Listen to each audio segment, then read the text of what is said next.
నిరంతరం నేనున్నానని పెద్ద భరోసా.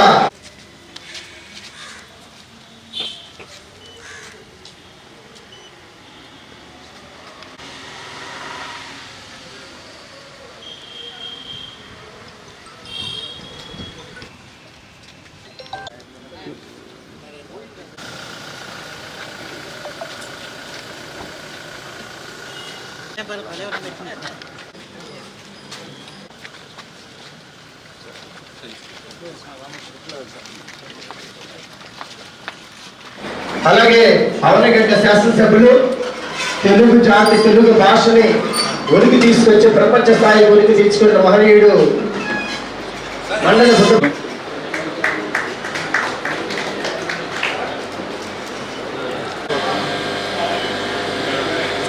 ఇప్పుడు ఓకే.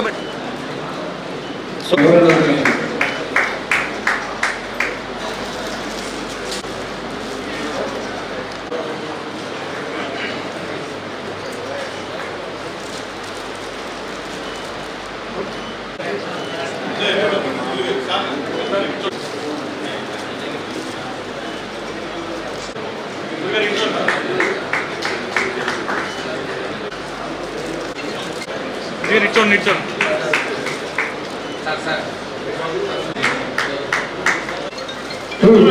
భాస్కర్రావు గారు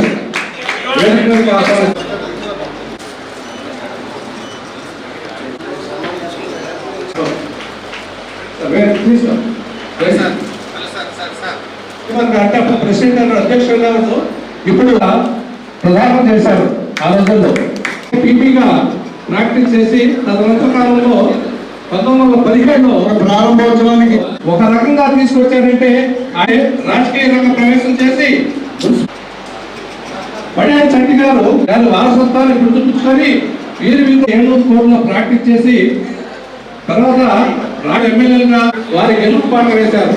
చంటి గారు రాజకీయాలంటే పెద్దగా ఇష్టపడని వీరికే 2014లో ఎదుర్కొని స్థిరమైపోయింది. ఏకంగా ఈయనకి ఇటీవల తర్వాత ప్రజలకి ఆఫీసులో ఉండి ప్రజల యొక్క ప్రజలు మన సేవలు శాసనసభ్యులుగా ఎదిగాడు ఈ సందర్భంగా తెలియజేస్తున్నా. చంటి గారు ప్రజలందరికీ సందర్శన కోసం ఉదయ ఫ్యామిలీ కూడా ఇక్కడ ఏలూరు పట్టణంలో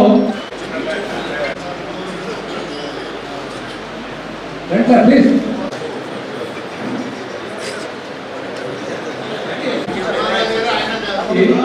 చాలా కొద్ది మందిగా తెలిసి ఇక్కడ పడియాడి చంటి గారి తాతగారైన రామ్ బహదూర్ ఆయనకి సహకరించి ఆయన కార్యక్రమాన్ని ముందుకు తీసుకొస్తున్నారు.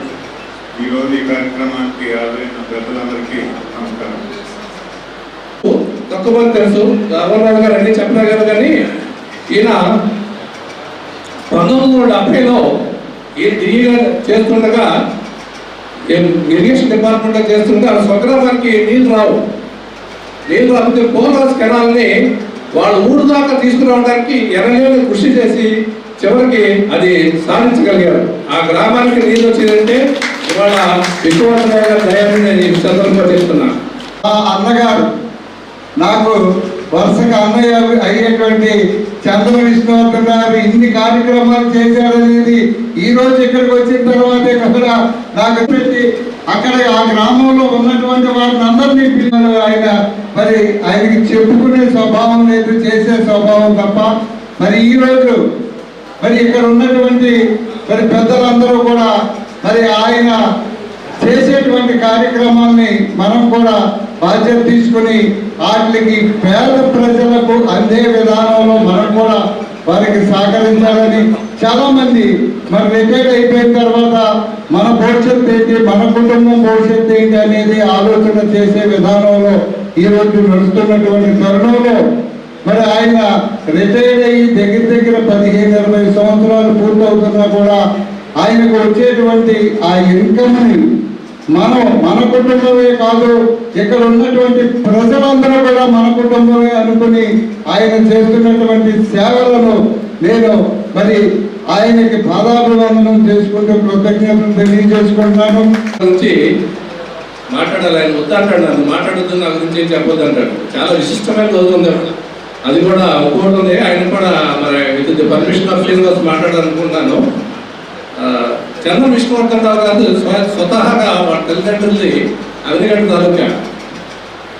వారు చంద్ర నాగభూషణం శ్రీమతి గంగాచలం గారి రెండవ పుత్రుడు విష్ణువర్ధన్ రావు గారు.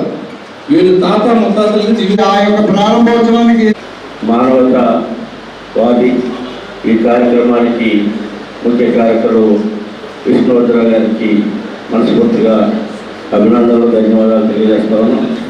ఎందుకంటే ఒక సేవా కార్యక్రమం చేయాలి, అందుట్లో ఎంప్లాయీగా రిటైర్డ్ అయ్యి తర్వాత ఒక మంచి కార్యక్రమాన్ని ఎన్నుకొని అది కూడా పబ్లిసిటీ లేకుండా సేవ చేయాలన్నటువంటి ఒక మంచి సహృదయం కలిగినటువంటి వ్యక్తులు సమాజంలో ఉన్నప్పుడు మాత్రమే సమాజంలో మానవ విలువలు పెరుగుతాయి.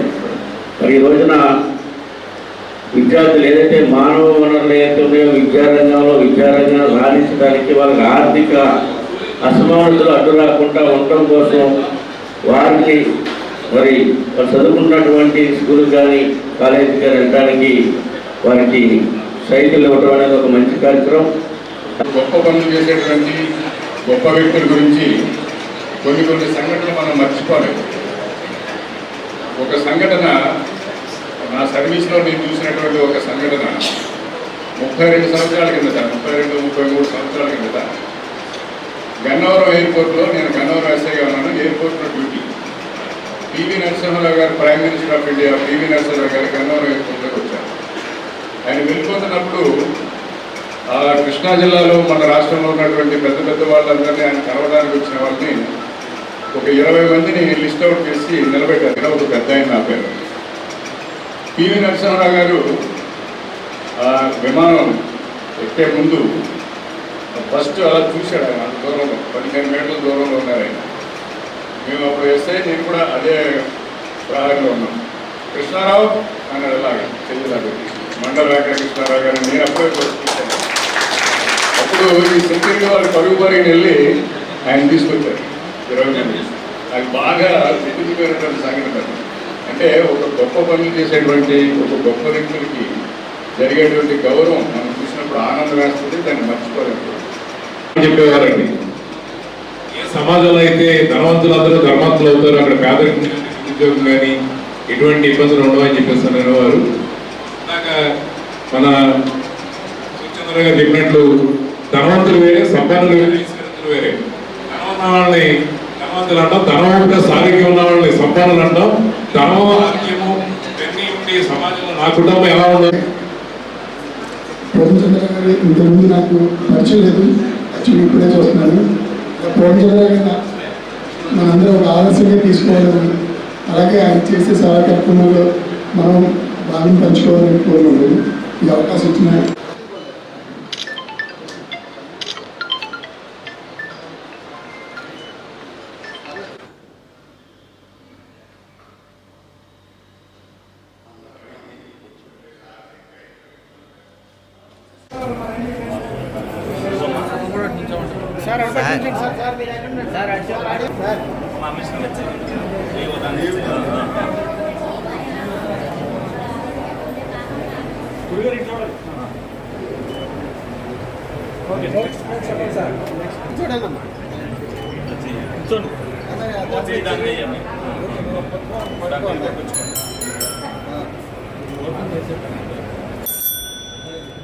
Okay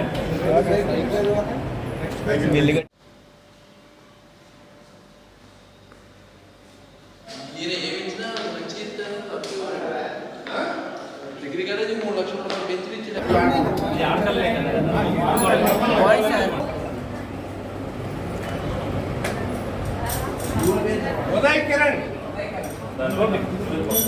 భయపెట్టేకండి Kiran my.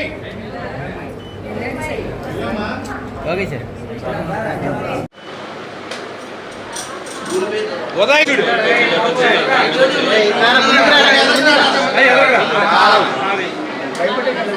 Kiran my ఇటు ఇచ్చండి. మీరు వెళ్ళండి, నేను చేస్తాను, ఇవ్వండి. ఓకే అండి.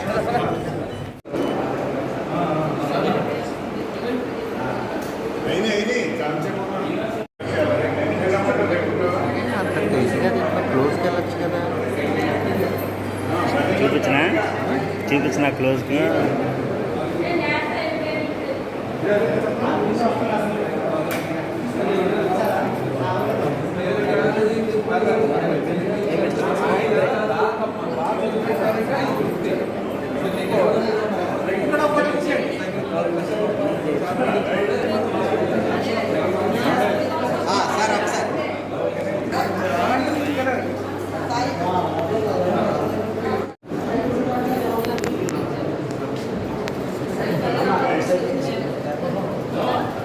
నెక్స్ట్ అండి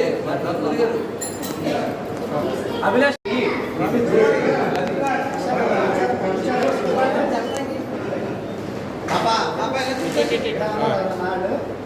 సార్ ఇచ్చండి రైట్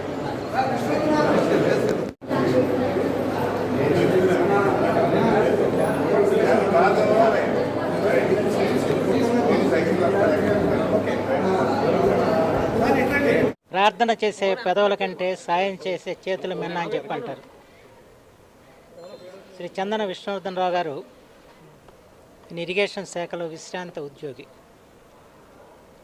కానీ తన విశ్రాంత జీవితాన్ని కేవలం తన ఇంటికే పరిమితం చేసుకోకుండా ఎవరైతే పేదవాళ్ళు ఉన్నారో ఆ పేదవాళ్ళకి ఎంతో కొంత మనం సహాయపడాలని చెప్పిన ఒక మహోన్నతమైన లక్ష్యంతో అనేక రక్తదానాలు చేశారు. వారి స్వగ్రామైన పల్లెవాళ్ళలో ఒక కళ్యాణ మండపాన్ని నిర్మాణం చేసి ప్రజలకు అందించడం జరిగింది. ఆ గ్రామ అభివృద్ధిలో అనేక కార్యక్రమాలని వారు చేయించారు. అలాగే వారు విశ్రాంతి జీవితాన్ని ఏలూరులో గడపటం, ఏలూరులో ఉన్న పలు స్వచ్ఛంద సేవా సంస్థలతో సంబంధం పెట్టుకుని వారి ద్వారా అనేక సేవా కార్యక్రమాలు వారు నిర్వర్తిస్తూ వచ్చారు. ప్రత్యేకించి విద్యా విషయకంగా పేద పిల్లలకు ప్రోత్సాహం ఇవ్వాలని చెప్పిన సత్సంకల్పంతో ఈ రోజున పేద విద్యార్థులకు సైకిళ్ళు పంపిణీ చేయటం, అలాగే మహిళలకి కుట్టు మిషన్లు పంపిణీ చేయటం ఈ రోజున కార్యక్రమం ఇక్కడ జరగటం, దానిలో పాల్గొనే అవకాశం కలగటం నాకు ఆనందదాయకంగా ఉంది. ఇంత పూర్వం కూడా ఇక్కడ డిగ్రీ కళాశాలలో వారు బెంచీలు అవి కూడా ఇవ్వటం జరిగింది. ఎందుకంటే ఇవాళ ఎవరైతే పేదవాళ్ళు విద్యా విషయకంగా వాళ్ళు పురోగమించినప్పుడే వాళ్ళకి సామాజికంగా వాళ్ళకు గుర్తింపు లభిస్తుంది, వాళ్ళ కుటుంబాలకు ఒక ఆర్థిక స్తోమత లభిస్తుంది, వాళ్ళకు కూడా ఉన్నతమైన స్థితికి చేరడానికి అవకాశం ఉంటుంది. అంచేత విద్యా విషయకంగా ప్రోత్సహించాలని చెప్పిన ఆలోచనతో విష్ణువర్ధనరావు గారు ఈ కార్యక్రమాలను కూడా చేపట్టడం జరిగింది. అనేక సమయాల్లో ప్రత్యేకించి కరోనా సమయంలో కూడా వారు సేవలు అందించడం జరిగింది. అలాగే ఇరిగేషన్ ఉద్యోగిగా ఒక పరిపూర్ణమైన శాస్త్ర విజ్ఞానంతో పనిచేసిన వ్యక్తి విష్ణువర్ధనరావు గారు. ఎందుకంటే వాళ్ళ ఇరిగేషన్ రంగం కూడా కొంచెం అతలాకుతలైన పరిస్థితి మనకు తెలుసు. అలాంటి సమయంలో ఏదైనా ఒక నిర్మాణం జరిగితే వారి హయాంలో ఏ నిర్మాణం జరిగినా ఆ నిర్మాణం పటిష్టంగా 10 కాలాల పాటు రైతుకు ఉపయోగపడే విధంగా ఉండాలని చెప్పి ఆలోచన చేసి నిర్మాణం చేయించిన వ్యక్తి విష్ణువర్ధనరావు గారు. అంతేకాని గతంలో కృష్ణా డెల్టా ఉద్యమం జరిగినప్పుడు కృష్ణా డెల్టా సంబంధించిన సమాచారం ఇవ్వటం కానివ్వండి, అలాగే పులిచెంతల పోలవరం ప్రాజెక్టుల ఆవశ్యకత గురించి కానివ్వండి, దానికి కావాల్సిన సాంకేతిక పరిజ్ఞానాన్ని అంతా కూడా మాకు అందించిన వారు విష్ణువర్ధనరావు గారు. ఆ తర్వాత ఆయన పామాయిల్ రైతు కూడా. పామాయిల్కి కొన్ని ఇబ్బందికర పరిస్థితులు ఎదురైనప్పుడు రైతులందరినీ కూడా సమీకరించి వాళ్ళకి న్యాయం జరిగేలాగా ప్రభుత్వాన్ని ఒప్పించే దాంట్లో కూడా ప్రధానమైన పాత్ర నిర్వర్తించారు. నిజంగా విశ్రాంతి ఉద్యోగులు చేయవలసిన విశ్రాంతి ఉద్యోగులందరికీ కూడా స్ఫూర్తి ప్రదాత విష్ణువర్ధనరావు గారు అని చెప్పి నేను భావిస్తాను. ఎందుకంటే కేవలం వాళ్ళు పదవి విరమణ చేసిన తర్వాత ఇంటికే పరిమితం అవ్వకుండా తమ చేతనైన సహాయం సమాజానికి చేయాలని చెప్పి అందరూ బాగుండాలి, అందరూ మనం ఉండాలని చెప్పిన ఒక ఆలోచనతో ఆయన జీవితాన్ని గడపడం చాలా ఆనందదాయకమైన విషయం. వారు ఈ రోజున ఏలూరులో నిర్వహించిన ఈ కార్యక్రమంలో పాల్గొనడం నాకు మరింత ఆనందదాయకంగా ఉంది. రిటైర్డ్ ఎగ్జిక్యూటివ్ ఇంజనీర్ విష్ణువర్ధనరావు గారు అనేక సేవా కార్యక్రమాలు చేస్తూ ఆయన పుట్టిన ఊర్లో ఆయన ఇంటిని కూడా ఒక పోస్ట్ ఆఫీస్కి మరి దానం చేసి ఈ రోజున పేద విద్యార్థులకి మరి 22 సైకిళ్ళు, ఒక 10 కుట్టు మిషన్లు ఇవ్వటం అనేది చాలా స్ఫూర్తిదాయకం. తప్పనిసరిగా ప్రతి ఒక్కరికి కూడా సేవాగుణం ఉండాలి. సేవాగుణం అనేది మనిషి జీవితంలో ఒక పార్ట్ అవ్వాలనేది ఒక సందేశం అని ఆయన ద్వారా అందరికీ కూడా ఇప్పించడం జరిగింది. మరి అందరూ కూడా సంపాదిస్తారు, అందులో సేవ చేయడానికి ఖర్చు పెట్టినోడే మహనీయుడు, చరిత్రలో మిగిలిపోతారు వాళ్ళందరూ కూడా. ఇవాళ 100 ఏళ్ల చరిత్రలో కూడా మహనీయులు పేర్లు చెప్పుకుంటున్నామంటే వాళ్ళు చేసే సేవాగుణమే. అటువంటి సేవాగుణం అనేది ప్రతి ఒక్కరిలో కూడా అలవర్చుకోవాలనే ఉద్దేశంతోనే ఇటువంటి కార్యక్రమాలు ఎన్ని ఏర్పాటు చేసినా అందులో ఒక ముఖ్య అతిథిగా నేను వెళ్ళి సమాజ స్ఫూర్తి కోసం వాళ్ళల్లో కూడా సేవాగుణం ప్రతి ఒక్కరిలో కూడా వాళ్ళు ఎంతవరకు చేయగలిగితే అంత చెయ్యాలి, వాళ్ళలో స్ఫూర్తిని నింపాలనే ఉద్దేశంతోనే ప్రతి కార్యక్రమానికి రావడం జరుగుతుంది. ప్రతి ఒక్కరు కూడా సేవా దృక్పథంతో పనిచేయాలి, మన సమాజాన్ని మనమే కాపాడుకోవాలి. అటువంటి విధానాన్ని మరి ప్రతి ఒక్కరు కూడా నేర్చుకోవాలి, అలవర్చుకోవాలనే ఉద్దేశంతో మరి ఇటువంటి ఈ రోజున ఈ కార్యక్రమం నిర్వహించారు. మరి ఈ కార్యక్రమం నిర్వహించిన సీనియర్ సిటిజన్స్ కానీ అలాగే భగవాన్ రాజు గారికి కానీ మానవతా సంస్థలకు కానీ ధన్యవాదాలు తెలుపుకుంటారు.